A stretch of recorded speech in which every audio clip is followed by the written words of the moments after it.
ചോറ്റാനിക്കര ക്ഷേത്ര പരിസരത്ത് മാലിന്യം കുമിഞ്ഞുകൂടിയ സംഭവം നടപടിയുമായി ഹൈക്കോടതി. ആരോഗ്യ വിഭാഗം അടിയന്തരമായി പരിശോധന നടത്തി 10 ദിവസത്തിനുള്ളിൽ റിപ്പോർട്ട് സമർപ്പിക്കാൻ ഹൈക്കോടതിയുടെ നിർദ്ദേശം. ഹൈക്കോടതി ദേവസ്വം ബെഞ്ചിൻ്റേതാണ് ഇടക്കാല ഉത്തരവിൽ ഇടപെട്ടത്. വിവരങ്ങളുമായി രേഷ്മ ബാബു ഒപ്പം ചേരുന്നു. രേഷ്മ, എന്താണ് പറയുന്നത് കോടതി?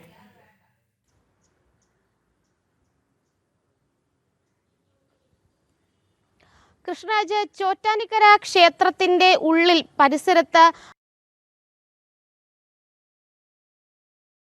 പരാതിയുടെ അടിസ്ഥാനത്തിൽ ഹൈക്കോടതി ദേവസ്വം ബെഞ്ച് സ്വമേധയാ മറ്റൊരു ഹർജി ഫയലിൽ സ്വീകരിക്കുകയും ചെയ്തു. ഇതിലാണ് ഇപ്പോൾ ഹൈക്കോടതിയുടെ ഭാഗത്തു നിന്നും നടപടിയും ഇടപെടലും ഉണ്ടായിരിക്കുന്നത്. 10 ദിവസത്തിനുള്ളിൽ ഈ ബന്ധപ്പെട്ട അതോറിറ്റി അല്ലെങ്കിൽ ഹെൽത്ത് വിഭാഗം ക്ഷേത്രത്തിനുള്ളിലും പരിസരത്തും പരിശോധന നടത്തിയതിനു ശേഷം റിപ്പോർട്ട് സമർപ്പിക്കണം എന്നുള്ളതാണ് ഹൈക്കോടതി ദേവസ്വം ബെഞ്ചിന്റെ ഇടക്കാല ഉത്തരവ്. ശുചിത്വം സംബന്ധിച്ച നിലവിലെ അവസ്ഥ, അതായത് ക്ഷേത്രത്തിനുള്ളിലും ക്ഷേത്രത്തിന്റെ പരിസരത്തും ശുചിത്വ നിലവാരം ഏത് വിധത്തിലുണ്ട്, നിലവിലെ ശുചിത്വം എങ്ങനെ മുന്നോട്ട് പോകുന്നു, അല്ലെങ്കിൽ ശുചിത്വം സംബന്ധിച്ച് സ്വീകരിച്ചിട്ടുള്ള നടപടികൾ, ഉറപ്പാക്കാൻ സ്വീകരിച്ചിട്ടുള്ള നടപടികൾ, ഇത് സംബന്ധിച്ചുള്ള ഒരു വിശദമായിട്ടുള്ള റിപ്പോർട്ടാണ് സമർപ്പിക്കേണ്ടത്. മാത്രമല്ല ഡിജിറ്റൽ ഫോട്ടോസും കൂടാതെ മറ്റ് ക്രമീകരണങ്ങൾ എങ്ങനെയാണ് എടുത്തിട്ടുള്ളത്, ഇതടക്കമുള്ള സമഗ്രമായിട്ടുള്ള റിപ്പോർട്ട് സമർപ്പിക്കണമെന്ന് ഹൈക്കോടതി എടുത്തു പറഞ്ഞിട്ടുണ്ട്. അതോടൊപ്പം തന്നെ ക്ഷേത്ര ഉപദേശക സമിതിയെ വലിയ രീതിയിൽ വിമർശിക്കുകയും ചെയ്തിട്ടുണ്ട്.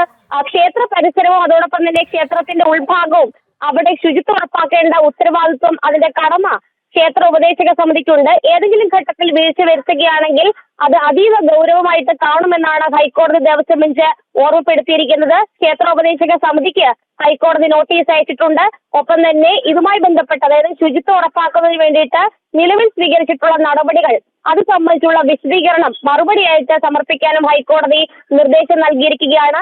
നേരത്തെ ഭക്തരടക്കം സമാനമായിട്ടുള്ള പരാതികൾ ഉന്നയിച്ചതാണ്. അതായത് ഈ ആനയെ കെട്ടുന്ന ഇടത്താണെങ്കിലും, അതോടൊപ്പം ആനയെ തളയ്ക്കുന്ന ഇടത്താണെങ്കിലും, അതോടൊപ്പം തന്നെ മറ്റ് ക്ഷേത്രത്തിന്റെ ഏറ്റവും അടുത്ത് നിൽക്കുന്ന പരിസര പ്രദേശങ്ങളിലും മാലിന്യം കൂമ്പാരമായിട്ട് ഇടുന്ന ഒരു സാഹചര്യം ഉണ്ടായിരുന്നു. മാലിന്യം നീക്കം ചെയ്യുവാനായിട്ടോ മാലിന്യം കൃത്യമായിട്ട് സംസ്കരിക്കാനായിട്ടുള്ള നടപടികളോ ഒന്നും തന്നെ ക്ഷേത്രത്തിൽ ഉണ്ടായിരുന്നില്ല. തുടർന്നാണ് ഹൈക്കോടതിയിൽ ഇതുമായി ബന്ധപ്പെട്ടുള്ള പരാതി എത്തിയിരിക്കുന്നത്. എന്തായാലും ഒരു ക്ഷേത്ര പരിസരം പവിത്രമായിട്ടും ശുചിത്വം ഉറപ്പാക്കിക്കൊണ്ടും പരിപാലിക്കേണ്ട ഉത്തരവാദിത്വവും കടമയും ക്ഷേത്രോപദേശക സമിതിക്ക് ഉണ്ട് എന്ന് ഓർമ്മപ്പെടുത്തിക്കൊണ്ടാണ് ഹൈക്കോടതി ഇക്കാര്യത്തിൽ നടപടി സ്വീകരിച്ചിരിക്കുന്നത്. 10 ദിവസത്തിനുള്ളിൽ തന്നെ ഹെൽത്ത് വിഭാഗം ചോറ്റാനിക്കര ക്ഷേത്രത്തിന്റെ പരിസരത്ത് പരിശോധന നടത്തിയതിനു ശേഷം വിശദമായിട്ടുള്ള റിപ്പോർട്ട് സമർപ്പിക്കണം.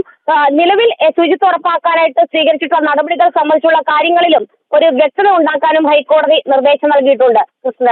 ചോറ്റാനിക്കര ക്ഷേത്ര പരിസരത്ത് മാലിന്യം കുമിഞ്ഞുകൂടിയ സംഭവത്തിൽ നടപടിയുമായി ഹൈക്കോടതി എത്തുന്നു. വിവരങ്ങൾ നൽകുകയായിരുന്നു രേഷ്മ ബാബു.